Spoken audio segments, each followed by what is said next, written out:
The morning of January 8, 2003, was cold in Charlotte, North Carolina. A crisp winter chill hung in the air at Charlotte Douglas International Airport. People bustled through the terminal. Business meetings, family visits, the simple act of getting from one place to another. For the passengers of Air Midwest Flight 5481, it was just another travel day. They were headed to Greer, South Carolina, a short hop away. They checked their bags. They sipped their coffee. They said their goodbyes. They had no idea that their ordinary morning was about to become a national tragedy. Captain Katie Leslie, just 25 years old, was one of the youngest airline captains in the country. Her first officer was Jonathan Gibbs, 27, who was equally passionate about his career in the cockpit.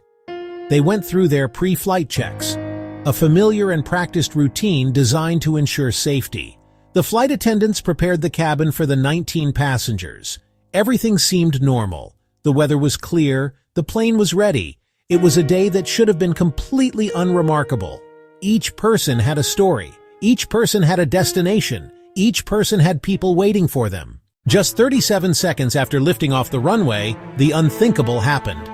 As Air Midwest Flight 5481 climbed, its nose suddenly pitched up at an extreme angle. The pilots, caught completely by surprise, fought desperately to regain control. They pushed forward on the control columns with all their strength. "Push the nose down," one of them could be heard saying on the cockpit voice recorder. But the plane did not respond. It climbed so steeply it began losing the forward speed it needed to stay in the air. Passengers would have felt a violent force pinning them to their seats. The plane reached about 1,200 feet before it lost all aerodynamic lift. A stall. The aircraft rolled sharply right and plunged toward the ground. Inside the cabin, everything turned upside down. The ground rushed up with horrifying speed. The pilots battled for control until the very end. Their strained voices, captured on the black box, show professionalism and courage. It slammed into the corner of a U.S. Airways maintenance hangar, erupting in a massive fireball. The impact was devastating. The aircraft was destroyed instantly, and all 21 people on board, 19 passengers and 2 crew members' emergency crews rushed in, but could not save anyone. A routine morning ended in fire and wreckage. In the aftermath of the crash, the National Transportation Safety Board, or NTSB, began its meticulous investigation. Their mission was to find out not just what happened, but why it happened, to ensure it would never happen again. They recovered the flight data recorder and the cockpit voice recorder, the black boxes which held the critical final moments. The data confirmed what witnesses saw. The pilots lost control of the plane's pitch. The key was to understand why. The investigation quickly focused on the plane's elevator control system. Cables running from the cockpit to the tail control the elevators. Investigators discovered a shocking problem. During a recent maintenance procedure, the cable tension had been set incorrectly. A maintenance crew had followed a flawed instruction manual. The cables were too tight. That restricted the elevator's downward movement. Pilots did not have the full range of control to push the nose down. But there was a second, equally critical factor. The aircraft was overloaded, and its center of gravity was too far to the rear. Air Midwest used FAA estimated passenger weights, but those estimates were outdated. They were based on averages from years earlier, while people on average had gotten heavier. On that day, the plane was heavier than calculated, and the weight was distributed incorrectly.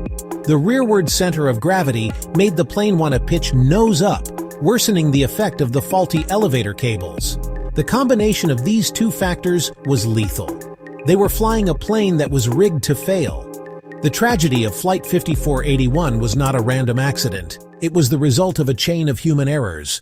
The crash of Air Midwest Flight 5481 sent a powerful shockwave through the aviation industry. One of the most significant changes was a complete overhaul of how passenger and baggage weights are calculated. The FAA conducted a new survey and increased the standard average weights used for passengers and their carry-on bags. Airlines were now required to use more realistic numbers, ensuring that planes would not be unknowingly overloaded. Maintenance procedures were also placed under intense scrutiny. The investigation revealed that the maintenance instructions were confusing. In response, The manufacturer revised the maintenance manuals, making the instructions clearer and more precise.